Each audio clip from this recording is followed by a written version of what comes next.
মধ্যরাতে ২২ দিনের নিষেধাজ্ঞা শেষে নদ নদীতে শুরু হয়েছে মাছ ধরা। নৌকা ও জাল নিয়ে ইলিশ ধরতে নেমেছেন জেলেরা।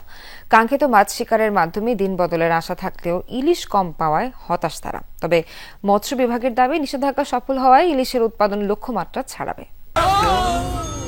ডেন্টিস্টের পরামর্শ নাও নতুন কোলগেট অ্যাক্টিভ সল্ট।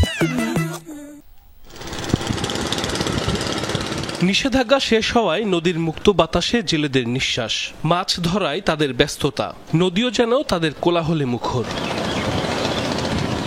মধ্যরাতে শেষ হয়েছে মাছ ধরায় ২২ দিনের নিষেধাজ্ঞা। এরপর থেকেই মাছ শিকারে নেমেছেন ভোলা, শরীয়তপুর, পটুয়াখালী সহ বিভিন্ন অঞ্চলের জেলেরা। কোরাল, পোয়া, পাঙ্গাস সহ বিভিন্ন প্রজাতির মাছ ধরা পড়লেও ইলিশ মিলছে কম। ইলিশ মাছ কম, এই কোরাল মাছ, বোয়াল মাছ, সুরকা মাছ মিলে দিলে ১,০০০ টাকার মাছ পাইছি। নদীতে মনে করেন যে পরিমাণ মাছ মনে করছি আমরা ওই পরিমাণ মাছ পাইনি। পাঙ্গাস মাছ তো কেউ পাইছে, কেউ ৫টা ১০টা ২০টাও পাইছে।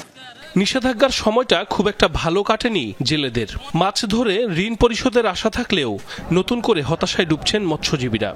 ২৭টা দিন যদি মাছ পরে মোটামুটি দিতে পারো, মাছ সমিতির দেন আর তো ঘরে এসে বই রয়েছে যে এবার তো গর্তনি বাই করেন জানা যায়। কিছুটা ডিম আছে আর বেশিরভাগই ডিম ছাড়ে। ৩ জন গেছি জেলে, যা মোটামুটি ৩,০০০ টাকার মাছ পাইছি, আবার যাবো।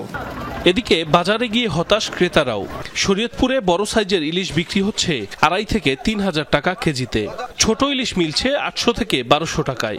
পাঙ্গাসের সরবরাহ বেশি হলেও দাম নিয়ে রয়েছে অভিযোগ। পাঙ্গাসের কেজি আজকে ৯০০-১,০০০ টাকা। আপনি চিন্তা করেন, এই যে ২২ দিন অভিযানের পরে এত দাম, এটা তো মধ্যবিত্ত ফ্যামিলির বাইরে। প্রতিযোগিতামূলক ভাবে কিনা বেচা হইতেছে, এতে করে আমাদের জন্য কিনার খুব দুঃশ্বাস কষ্টকর হয়ে গেছে।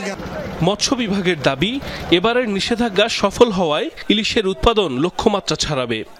আশ্বিনের বড় পূর্ণিমা থেকে মা ইলিশ কার্যক্রম শুরু হয়েছে। হয়তো আমরা 50% বা হয়তো তার কিছু 2% বা 5% প্লাস মাইনাস আমরা স্পেন্ট ইলিশ পাবো এবং ইলিশের ডিম ছাড়ার হারটা এরকমই হবে। আশা করছি আমাদের যে পরবর্তী টার্গেট 5,30,000 মেট্রিক টনকে ছাড়িয়ে যাবে আমাদের ইলিশের উৎপাদন। মা ইলিশ রক্ষায় গত 4 অক্টোবর থেকে মাছ ধরায় 22 দিনের নিষেধাজ্ঞা দেয়া হয়। সাইফ আহমেদ, যমুনা নিউজ।